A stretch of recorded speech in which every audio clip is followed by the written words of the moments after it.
Greetings and salutations, everyone. My name is Andrew Kirchhoff, and welcome to my YouTube channel. Today, we're talking about the hidden gems, but more specifically, 2019 rookies. So before we begin, I just want to let you guys know, if you haven't seen the wonderful movie Avengers Endgame, and you plan on doing so, I'd probably say click away from this video, come back after you've watched it, because there's a little bit of spoilers here and there. But anyway, without further ado, let's talk about this week's hidden gems. It's been 4 months since the 2018 fantasy football season has ended, and all redraft rosters have been snapped away by the Fantasy Gauntlet. The only way to reclaim our fantasy rosters is by traveling through the fantasy realm to gather this week's hidden gems in order to bring back our championship lineups. This time, we're focusing on 2019 rookies scattered across the world in different universes. We know where they've played college ball. We know where they've been drafted. We know our mission. Whatever it takes. Hey everybody, how's it going?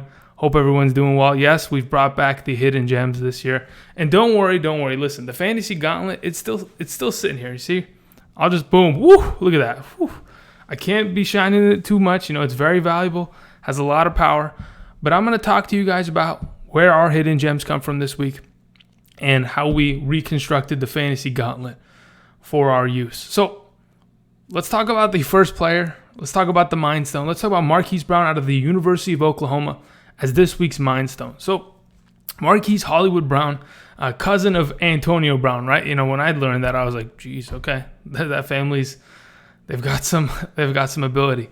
Coming out of the University of Oklahoma last season, played 12 games in which he had 75 receptions for 1,318 receiving yards, 10 receiving touchdowns. Unfortunately, in the back half of his season, he had a Lisfranc injury, which is basically a fractured foot, in which it kept him out a couple games and kept him out of the combine. So we didn't really get a sense of how quick he was, but everything kind of points towards the idea of, Marquise Brown being a 4.3 speed kind of guy. Just watching film on him, he's one of the fastest rookies in this class, and by far one of the fastest that's going to be in the NFL in 2019. So talking about him in the fantasy sense, he's automatically going to be the number one wide receiver for the Baltimore Ravens in 2019. It's just a plain fact. With John Brown and Michael Crabtree no longer being a part of this Baltimore Ravens receiving corps, moving on through free agency or not being re-signed, other than Marquise Brown, there's really just Willie Snead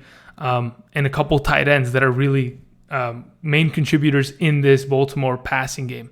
Now, when we're talking about the Baltimore Ravens, we all know the Baltimore Ravens, they love to run the ball. I've mentioned in the past when I was talking about Mark Ingram how they were in the top 5 of every single rushing statistic last year, and that's exactly what their offensive scheme is keyed in on. They want to use their offensive line. They want to use Lamar Jackson's ability to run the ball and their plethora of running backs that they have back there in order to beat up on defenses, contain the ball, chew up clock, and then have their defense, win them games.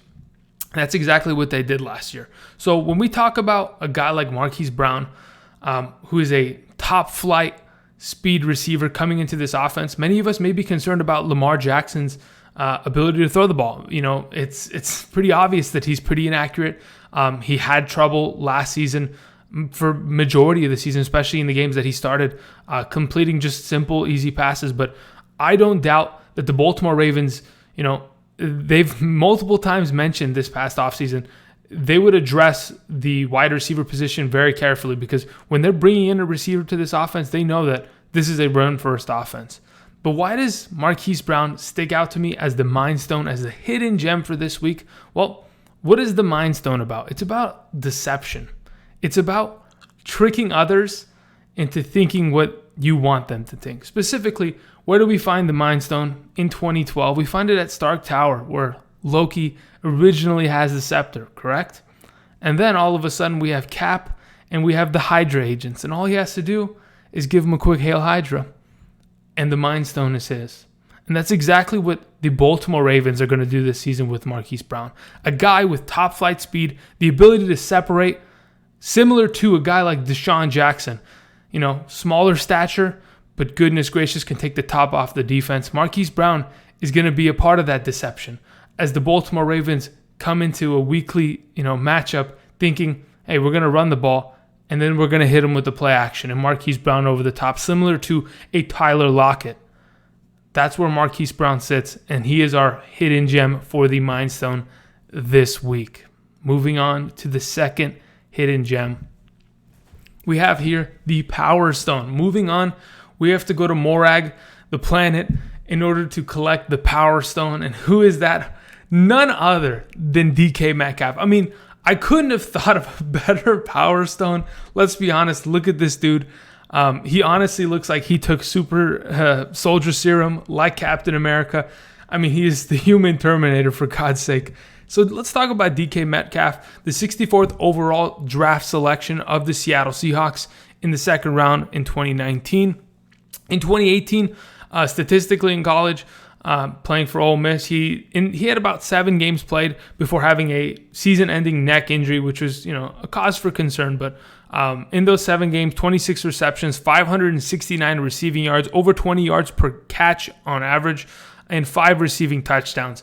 Here's the thing, DK Metcalf has all of the intangibles, right? You can't teach height, you can't teach speed. I mean, the guy was one of the 5 fastest in this last year's combine, in the 2019 combine.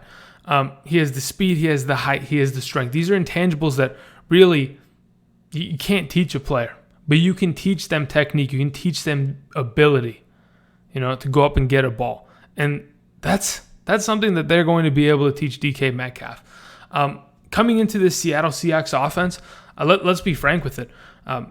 Doug Baldwin is not looking great. Doug Baldwin last year struggled with hip injuries, struggled with an MCL that bugged him for multiple weeks in the preseason, throughout the beginning of the regular season, and in multiple weeks. And even when he was active, the knee was an obvious issue, and he didn't look to be 100% on a weekly basis. So this past offseason, a lot of rumors have surfaced that Doug Baldwin may be contemplating retirement, and addressing the wide receiver position was exactly what the Seattle Seahawks wanted to do. And by drafting DK Metcalf, that's exactly what they did. They brought him in to be that, per se, number 1 wide receiver on the opposite side of Tyler Lockett. We saw Tyler Lockett this past season have his best fantasy production year with 952 receiving yards, 10 receiving touchdowns on only 70 targets, right? Now, we all know, similar to the Baltimore Ravens, the Seattle Seahawks were a run-first team. A guy like DK Metcalf joining this team, a bigger wide receiver who's going to be on the field for blocking, who's going to be on the field in red zone. I mean, with his speed alone, he's going to be on the field all the time.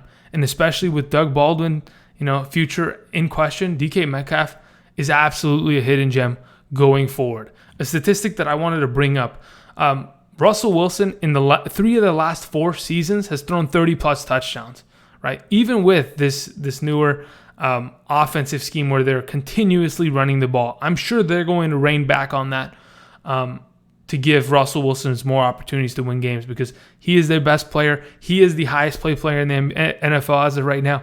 And they want the ball in his hands every single down as much as they possibly can. Now, where does DK Metcalf come in to find his fantasy value? Well, I think it's in the red zone, and I think it's because of the fact that this guy, 225 pounds of raw muscle, 6'4", 4.3 speed. I mean, let's be honest. With Russell Wilson being able to throw the ball deep, it's going to be easy. But in the red zone, in 2017 with Jimmy Graham, which Russell Wilson missed deeply this past season.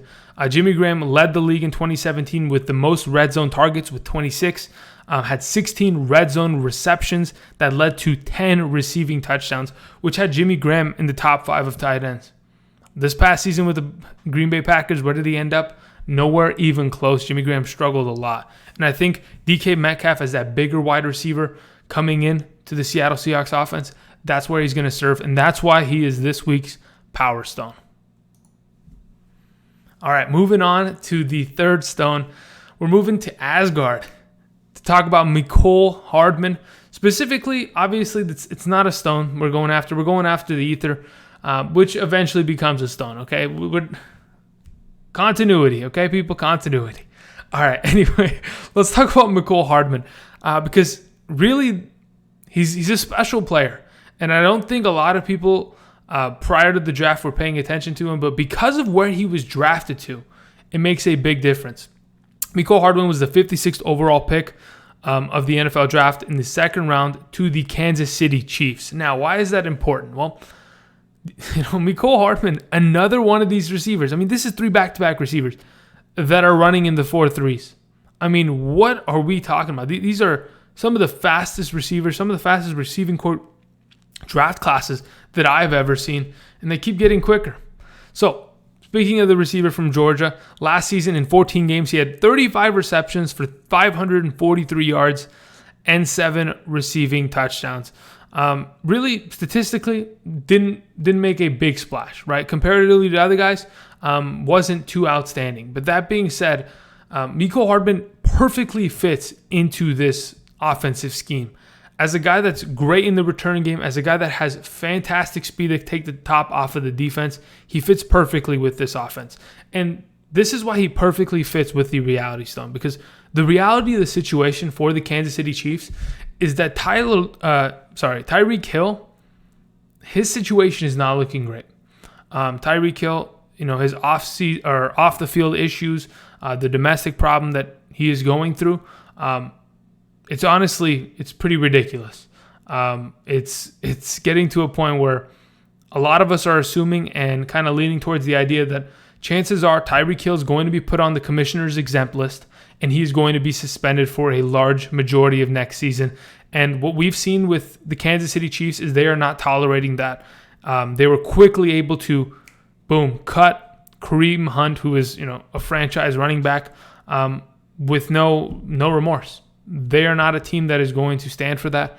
And as soon as Tyreek Hill's name is, either cleared or said to be guilty, that'll take place. Now, let's say, for example, Tyreek Hill is still on the field. I still see Mecole Hardman having a lot of value. I mean, this Kansas City Chiefs offense, right? You have Travis Kelce, who's the consistent number one. You have Tyreek Hill, whether with him or without him, okay? There is not really a strong number 2 wide receiver on this team.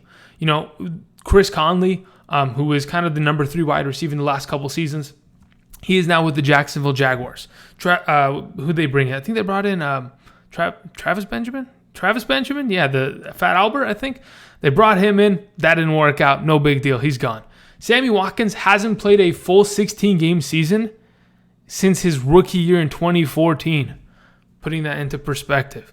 So Mecole Hardman coming into this offense, being literally the clone of a Tyreek Hill, in an offense led by a Patrick Mahomes, throwing 5,000 plus yards, throwing 50 touchdowns.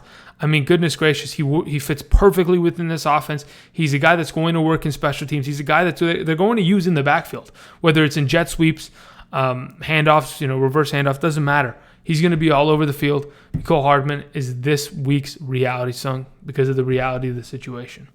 All right, let's move on to the next stone we want to talk about. Talk about the time stone and David Montgomery out of the University of Iowa State. Okay, so where did David Montgomery land? Okay, he was the 74th overall pick of the Chicago Bears in the 3rd round of the 2019 NFL Draft. So, as a running back out of Iowa State, in 2018, David Montgomery produced in 12 games 257 rushing attempts for 1,216 rushing yards and 13 rushing touchdowns. The season prior had I think he had identical numbers in carries, 258, 1,100 plus rushing yards, and 11 rushing touchdowns. I mean, the last 2 seasons at Iowa State, he's been fantastic. And watching film on him, that is, honestly, guys, if you want right now, you can pause this video, open up another tab, and go watch David Montgomery run the ball. It is one of the most exciting things I have seen because he's not one of these flashy guys that is breaking off for 75-yard runs every single play. His ability to juke, his ability to make that one cut at the line of scrimmage and absolutely torch defenses is unbelievable. It got so ridiculous that in the past 2 seasons in the NCAA, he caused the most forced missed tackles with 185, more than any other player in the last 2 seasons. I mean, goodness gracious, He's one of these special players. And just watching him, I mean, damn, he's a third-round guy. He looks like James Conner. I don't know what it is. As soon as I started it, it instantly reminded me of James Conner, the way he runs the ball. So very similar. Now, when he's going to the Chicago Bears, that kind of gives me the idea, well, Jordan Howard's gone. Yes, they brought in Mike Davis, but Mike Davis has never been really given an RB1's, workload. They have Tariq Cohen. So Tariq Cohen automatically, he's going to absorb all the passing work. That's a given, no problem. He'll get some carries here and there. We'll see Trubisky run the ball. But the opportunity to be the RB1, to be the guy that is getting the first and second down carries, to be getting the goal line carries, that opportunity is here for David Montgomery. I mean, let's be honest. With the guy, I'm just telling you, go watch this film. Time is on his side. It is only a matter of time. You see that? Matter of time. That David Montgomery becomes the starting running back of the Chicago Bears and is honestly just leading this team full force. I mean, we saw in the last couple seasons, specifically this last year, Jordan Howard had 250 plus rushing attempts. I had about 29 targets. I mean, that alone, if we can split that amongst Mike Davis and David Montgomery, eventually Montgomery is going to win the job. He is the more talented running back, without a doubt in my mind. And if he can eventually, or maybe even at the beginning of the start of the season, take that number one rushing job, fantasy-wise, he's absolutely going to be relevant, without a doubt in my mind, just like Jordan Howard was. Yes, he's not going to be, an RB1, but he's going to have the ability to be a RB2 flex, or probably more towards the flex, towards the flex, and perhaps a bench player that can be brought in depending on matchups. But David Montgomery, it's only a matter of time until he wins that starting job. Please go watch his highlights. He's ridiculous, man. That one cut is amazing. Look at that Sanctum Sanctorum. You see that little the reflection? That's Hulk about to crash into Earth. You're welcome. All right, let's move on to the Space Stone. All right, so we're talking about Parris Campbell. We're here at Camp Lehigh as the Avengers traveled back to 1970 to collect the Space Stone. Let's talk about, playing for the University of Ohio State. Drafted number 59 overall in the second round to the Indianapolis Colts. Now, what is so important about this? I mean, right out the gate, when you look at his stats from last year, comparatively to a guy like Mecole Hardman that we talked about a little bit before, I mean, he blows him out of the water. Last season, in 14 games, had 90 receptions for 1,063 receiving yards, 12 receiving touchdowns. The guy ran a 4.31 40 at the combine. But it's not just that he's great with his speed. He does everything well. I mean, Parris Campbell is one of the best all-around wide receivers in this draft.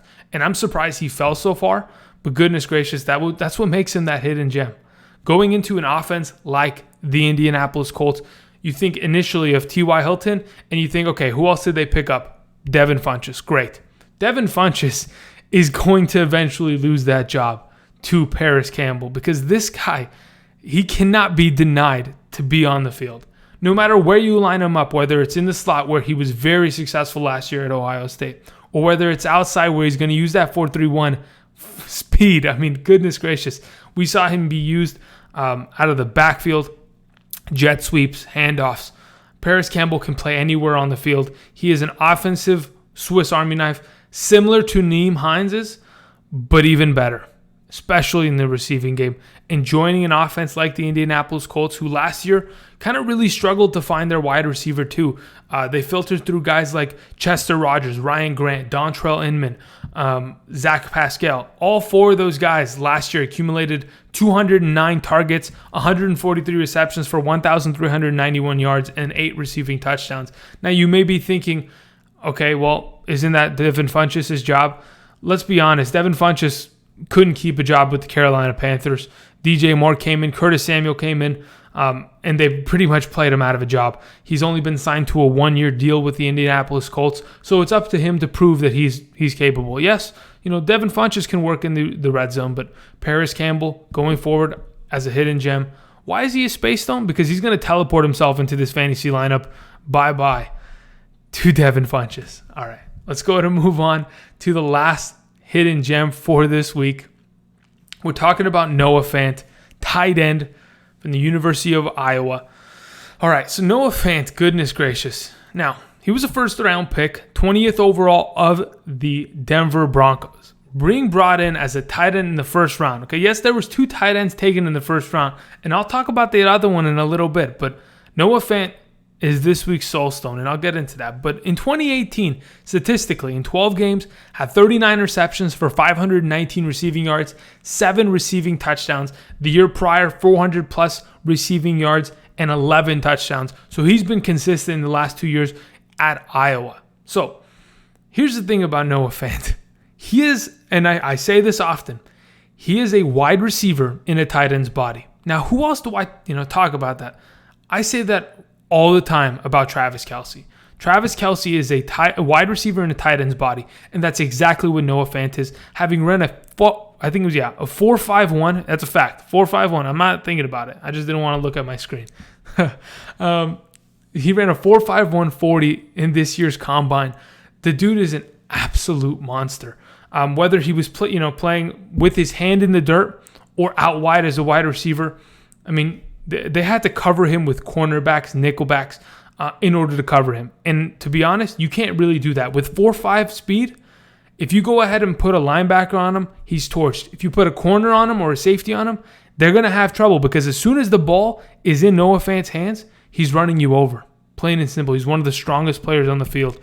And as a tight end, big body, athletic as he is, goodness gracious, he's fantastic. Now, here's the thing. When you're joining the Denver Broncos, you may be thinking, okay, well, he's going to a bad team. That's not the point. Joe Flacco is the starting quarterback of that team. And if you know anything about Joe Flacco, I've mentioned it 1,000 times, he loves throwing to the tight end position. And there's a reason why the Baltimore Ravens had 4 tight ends last year. Hayden Hurst, Mark Andrews, Max Williams, Nick Boyle. I mean, they had a plethora of tight ends. In years prior, in 2017, Joe Flacco with Ben Watson. I mean, he made Ben Watson look good with 66 receptions, 522 receiving yards, 4 touchdowns. The year prior to that, a guy, yes, Dennis Pitta. We don't talk about him anymore, but that dude, he was good until, all those injuries. Dennis Pitta, 86 receptions on 129 targets. That's crazy. 729 receiving yards and 2 touchdowns. The year prior to that, in 2015, all the tight ends combined, which was like Crockett Gilmore. I think they had Max Williams as well. Nick Boyle was there in his, rookie season. And Kyle Juszczyk, all of them combined for a total of 1,000 receiving yards. We know Joe Flacco loves to throw the ball to the tight end position. And bringing in a guy like Noah Fant absolutely addresses that and is going to be a great pickup and addition to this team. Now, let's talk about specifically why he's the soul stone. The soul stone, as many of us know, requires a sacrifice. A soul for a soul, to be honest. So Noah Fant, we're going to have to sacrifice Jeff Harriman for you. Former starting tight end of the Broncos. Yes, Jeff Harriman, he has contributed in the last couple seasons. Had an injury last season. And that's honestly going to be the demise of him. We're going to be pushing good old Jeff Harriman off the ledge to his death in order to collect the soul stone, Noah Fant, for this season. Specifically, before I end, I want to talk about Iowa and their tight ends. The other tight end drafted before Noah Fant in this 2019 NFL draft was T.J. Hawkinson, another tight end from Iowa. Yes, Iowa makes great tight ends because you know who else went to Iowa? George Kittle. These 3 guys, they're fantastic tight ends. I haven't brought up the idea of a T.J. Hawkinson or Josh Jacobs or N'Keal Harry because they're bigger names right now, especially in fantasy football. So they're not really hidden gems. But Noah Fant specifically, this week's soul stone, for sure. Anyway, those are our hidden gems for this week. I want to thank everybody for watching this rookie edition. I will bring out, look at that, the Fantasy Gauntlet. I'm not going to snap it, okay? We'll be okay for right now. I'll snap it in the coming weeks, but either way, I just want to make sure you guys see the Groot back there, baby Groot, no problem. Anyway, thank you everybody for watching. If you like this video, please click the like button. If you have any questions, comments, concerns, hit me up down there in the comment section. And if you want to talk Endgame, let me know because I would not mind doing an Endgame live stream or something, talking to you guys about the movie, talking to you guys about fantasy football. No big deal. Anyway, thank you everybody for watching, and until next time, I'll see you guys. Peace.